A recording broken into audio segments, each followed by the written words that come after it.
When Michael Kenneth Williams died in September of 2021 of an accidental fentanyl overdose, his fans, myself included, were shocked. How could this beloved actor, producer, and social justice activist just slip away like that? That's what this video is about. Welcome to The Radioactive Patient, a music, art, and mental health mashup.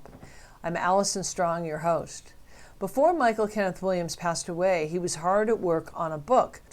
It's called Scenes from My Life. It filled in many of the blanks, sort of the who's and the whys of how we lost Michael Kenneth Williams at such a young age. Michael's memoir might be the greatest gift he's ever given to us. And trust me when I say that he gave way more than he took from this world. In fact, his generosity might have been what killed him. Michael's relationship to music comes up a lot. And the music video that really lit this artist on fire was Janet Jackson's Rhythm Nation. This was 1989. Michael Kenneth Williams was 22, but he'd already seen a lot. He'd just come back from a 13-month stint in rehab, which was his second attempt at getting off drugs. He was living at mom's. He was working part-time at Pfizer, and he was taking classes in business management at a nearby community college. But when he saw that video, that dream that he had buried because his mom didn't approve of it, it sprang up in him again, and he decided that he was going to throw off the shackles of approval seeking, quit that job, drop out of school, and truly go after his dream. And his hard work paid off. Michael Kenneth Williams did backup dancing for such high-profile acts as Madonna, George Michael, and who was the other?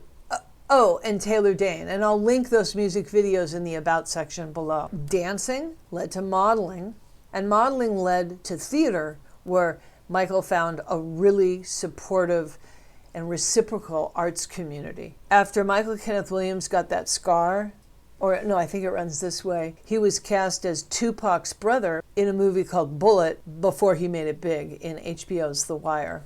Michael K. Williams could see himself playing Omar Little in The Wire because he grew up in Brooklyn in the projects. Well, they weren't the projects exactly. They were privately owned, probably by slumlords, which made the living conditions even worse. Michael Kenneth Williams talks a lot in the book about not having male role models and how tough it is for kids to dream big when no one around them is making it.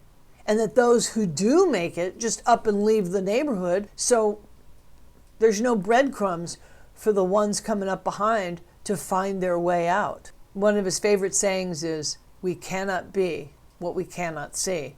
Now, luckily for Michael K. Williams, he had a couple female role models, one of whom was this girl named Dana from Newark, and she used to ride the train in, and they would go to the city and party. And then she kind of faded from view. A couple years later, he starts hearing, "Hey, did you hear what happened to Dana?" And he thinks like maybe Dana died or something. Turns out Dana's on the radio as Queen Latifah. And this gave Michael Kenneth Williams so much hope. He was like, if Dana can make it, so can I. There are some really great stories about Michael's work in The Wire and how he learned to inhabit the role of Omar Little, both physically as well as emotionally. Emotionally, it was hard because the role of Omar Little is a fearless, stone-cold killer. And Michael K. Williams was bullied in school for being a sissy and being too soft. And yet this character that he's going to play is afraid of nobody.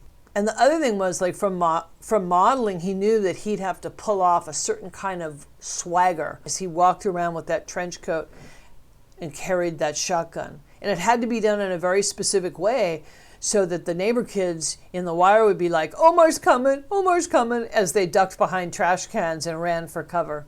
If you're really into Michael K. Williams acting, you might want to check out Boardwalk Empire, The Public, which is about a public library, and The Night Of, which was an HBO limited miniseries. So when they shot the first season of The Wire, Michael Kenneth Williams managed to stay off drugs.